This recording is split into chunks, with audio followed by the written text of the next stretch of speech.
ಕಟ್ಟಡ ಕೋರಮಂಗಲದಲ್ಲಿದೆ danger building. Yallappa ಎಂಬುವವರಿಗೆ ಸೇರಿದಂತ ಕಟ್ಟಡದ ದುಸ್ಥಿತಿ ಇದು. ಕೋರಮಂಗಲದ ಜಕ್ಕಸಂದ್ರದಲ್ಲಿರುವಂತಹ ಬಿಲ್ಡಿಂಗ್.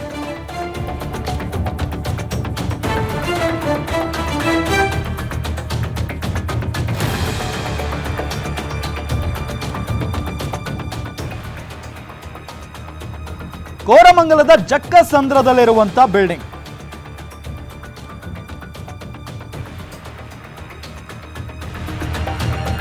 ಬಾಡಿಗೆ ಮನೆಯವರನ್ನ ಖಾಲಿ ಮಾಡಿಸಿರೋ ಮನೆ ಓನರ್ ಈಗಾಗಲೇ ಬಾಡಿಗೆ ಮನೆಯವರನ್ನ ಖಾಲಿ ಮಾಡಿಸಿದ್ದಾರೆ. ಸ್ಥಳಕ್ಕೆ ಮಡಿವಾಳ ಪೊಲೀಸರು ಭೇಟಿ ಕೊಟ್ಟು ಪರಿಶೀಲನೆಯನ್ನ ನಡೆಸ್ತಾ ಇರೋದು. ಕಟ್ಟಡ ನಿರ್ಮಾಣ ಮಾಡಿದ್ದ ಮೇಸ್ತ್ರಿ ಮಹೇಶ್ ಕರೆಸಿ ತೆರವು ಕಾರ್ಯ ನಡೆದಿದೆ. ಜೆಸಿಬಿ ಮೂಲಕ ಮನೆ ತೆರವು ಮಾಡಿಸ್ತಾ ಇದ್ದಾರೆ ಪೊಲೀಸ್ನವರು. ಸರಿಯಾದ ಪ್ಲಾನ್ ಇಲ್ಲದೆ ಅಕ್ರಮವಾಗಿ ಕಟ್ಟಡವನ್ನ ನಿರ್ಮಾಣ ಮಾಡಿದ್ದಾರೆ. ಮಾಲೀಕರ ವಿರುದ್ಧ ಕೇಸ್ ದಾಖಲಿಸಲು ಪೊಲೀಸ್ನವರು ಮುಂದಾಗಿದ್ದಾರೆ. ಬೆಂಗಳೂರಲ್ಲಿ 5 ಅಂತಸ್ತಿನ ಕಟ್ಟಡ ವಾಲಿರೋದು ಕೋರಮಂಗಲ ಅಲ್ಲಿ ಆಗಿರುವಂತಹ ಘಟನೆ ಇದು. ಯಲ್ಲಪ್ಪ ಎಂಬುವವರಿಗೆ ಸೇರಿದಂತ ಕಟ್ಟಡ ಇದು. ಕೋರಮಂಗಲದ ಜಕ್ಕಸಂದ್ರದಲ್ಲಿರುವಂತಹ ಕಟ್ಟಡ. ಅಯ್ಯಯ್ಯ ನೋಡಿ, ಅದು 5 ಅಂತಸ್ತಿನ ಕಟ್ಟಡ. ಒಳ್ಳೆ ಈ ಪ್ಲಾಸ್ಟಿಕ್ ಡಬ್ಬ ತರ ಕಾಣಿಸ್ತಾ ಇದೆ ಆ ಕಟ್ಟಡ. ಸೊ ಅದು ಈಗ ವಾಲಿದೆ. ಅಕಸ್ಮಾತ್ ಆಗಿ ಏನಾದರೂ ಅದು ಪೂರ್ತಿಯಾಗಿ ಬಿದ್ದು ಬಿಟ್ರೆ ಅಕ್ಕಪಕ್ಕದ ಬಿಲ್ಡಿಂಗ್ಗಳು, ಹಿಂದೆ ಬಿದ್ರೂ ಬಿಲ್ಡಿಂಗ್ಗಳು ನಾಶ ಆಗ್ತವೆ, ಮುಂದೆ ಬಿದ್ರೂ ಮನೆಗಳಿದ್ದಾವೆ, ಅಕ್ಕಪಕ್ಕದಲ್ಲೂ ಕೂಡ ಮನೆಗಳಿದ್ದಾವೆ. ಸೊ ಅಕ್ಕಪಕ್ಕದಲ್ಲಿ ಬಾಡಿಗೆಗೆ ವಾಸವಾಗಿದ್ದಾರಲ್ಲ ಅವರೆಲ್ಲರೂ ಕೂಡ ಮನೆ ಖಾಲಿ ಮಾಡ್ಕೊಂಡು ಹೋಗಿದ್ದಾರೆ. ಈಗ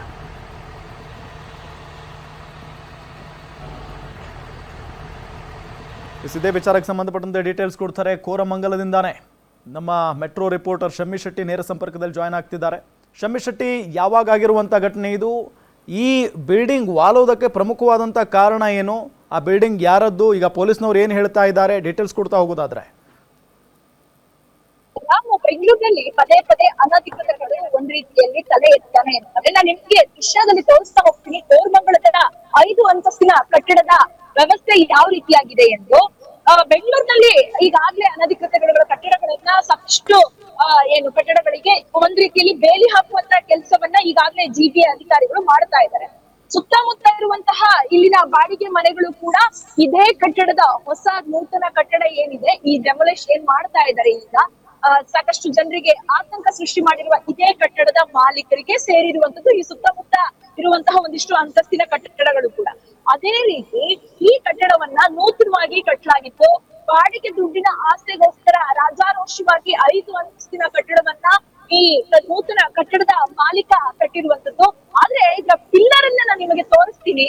ಪಿಲ್ಲರ್ ವ್ಯವಸ್ಥೆ ಯಾವ ರೀತಿಯಾಗಿದೆ ಅಂತಂದ್ರೆ ಸಂಪೂರ್ಣವಾಗಿ ಒಂದು ವೀಕ್ ಆಗಿರುವಂತಹ ಪಿಲ್ಲರ್ ಇದು. ಈ ಪಿಲ್ಲರ್ ಮೇಲೆನೆ ನೆಲಮಹಡಿನೂ ಸೇರಿಸಿ 5 ಅಂತಸ್ತಿನ ಕಟ್ಟಡ ಕಟ್ಟಿ ಈಗ ಸ್ಥಳೀಯರ ಜೀವ ಇರ್ಬೋದು ಅಥವಾ ಜೀವನ ಇರ್ಬೋದು ಅದ್ರ ಜೊತೆ ಆಟ ಆಡುವಂತಹ ಕೆಲಸ ಮಾಲೀಕ ಮಾಡಿರುವಂತದ್ದು. ಹಾಗೆ ಇದಕ್ಕೆ ಪರ್ಮಿಷನ್ ನೀಡಿದಂತಹ ಜಿಪಿಎ ಅಧಿಕಾರಿಗಳು ಕೂಡ ಒಂದ್ ರೀತಿಯಲ್ಲಿ ಸ್ಥಳೀಯರ ಆಕ್ರೋಶಕ್ಕೆ ಈಗ ಸದ್ಯ ಗುರಿಯಾಗಿರುವಂತದ್ದು. ಈಗಾಗ್ಲೇ ಇಲ್ಲಿರುವಂತಹ ಕಟ್ಟಡದ ನೆಲಮಹಡಿಯಲ್ಲಿ ಅಂದ್ರೆ ಪಾಯದಲ್ಲಿ ಈಗಾಗಲೇ ಬಿರುಕು ಕಾಣಿಸ್ಕೊಂಡಿದೆ. ಜೊತೆಗೆ ಇವತ್ತಿನಿಂದಲೇ ಕಟ್ಟಡದ ಡೆಮೊಲಿಷ್ ಕಾರ್ಯಕ್ಕೆ ಇದರ ಮಾಲೀಕ ಮುಂದಾಗಿದ್ದಾನೆ. ಸ್ಥಳಕ್ಕೆ ಇಲ್ಲಿನ ಪೊಲೀಸ್ ಕೂಡ ಈಗಾಗಲೇ ಭೇಟಿ ನೀಡಿದ್ದಾರೆ. ಆದ್ರೆ ಜಿಪಿಎ ಅಧಿಕಾರಿಗಳು ಮಾತ್ರ ಈ ಕಡೆ ತಲೆ ಎತ್ತಿ ನೋಡುವಂತಹ ಕೆಲಸ ಕೂಡ ಮಾಡ್ಲಿಲ್ಲ.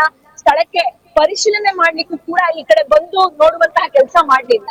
ಮೇಲೀಗ 5th ಫ್ಲೋರ್ ಅಲ್ಲಿ ಇವಾಗ ಮಾಲೀಕನೇ ತನ್ನ ಜನವನ್ನ ಬಿಟ್ಟು ಇವಾಗ ಡೆಮೊಲಿಷ್ ಕಾರ್ಯಕ್ಕೆ ಮುಂದಾಗಿರುವಂತದ್ದು. ಯಾಕಂತಂದ್ರೆ ನೂತನವಾಗಿ ಕಟ್ಟಿರುವಂತಹ ಕಟ್ಟಡ ಗೃಹ ಪ್ರವೇಶಕ್ಕೂ ಮುನ್ನವೇ ಬಾಡಿಗೆದಾರರಿಗೆ ನೀಡುವಂತಹ ಮುನ್ನವೇ ಕಟ್ಟಡ ವಾಲಿ ಸ್ಥಳೀಯರ ಆಕ್ರೋಶಕ್ಕೆ ಕಾರಣ ಆಗಿರುವಂತಹ ಕಾರಣದಿಂದಾಗಿ ಈಗ ಈ ಕಟ್ಟಡದ ಮಾಲೀಕ ಏನಿದ್ದಾರೆ ಅವರೇ ಇವಾಗ ಡೆಮೊಲಿಷ್ ಕಾರ್ಯಕ್ಕೆ ಮುಂದಾಗಿರುವಂತದ್ದು. ಹಾಗೇನೆ ಒಂದಿಷ್ಟು ಕಬ್ಬಿಣದ ಕಂಬಗಳ ಆಧಾರವನ್ನ ನೀಡಿದ್ದಾರೆ. ಜೊತೆಗೆ ಈ ಜೆಸಿಬಿಯನ್ನ ತಂದು ಅದರ ಆಧಾರವನ್ನ ಕೂಡ ಈ ಕಟ್ಟಡ ಸದ್ಯಕ್ಕೆ ಬೀಳದೆ ಇರ್ಲಪ್ಪ ಅಂದ್ರೆ 3 ದಿನಗಳು ಹಿಡಿಬಹುದು ಇದರ ಕಂಪ್ಲೀಟ್ ಡೆಮೊಲಿಷ್ ಕೆಲಸ ಮುಗಿಯೋದಿಕ್ಕೆ.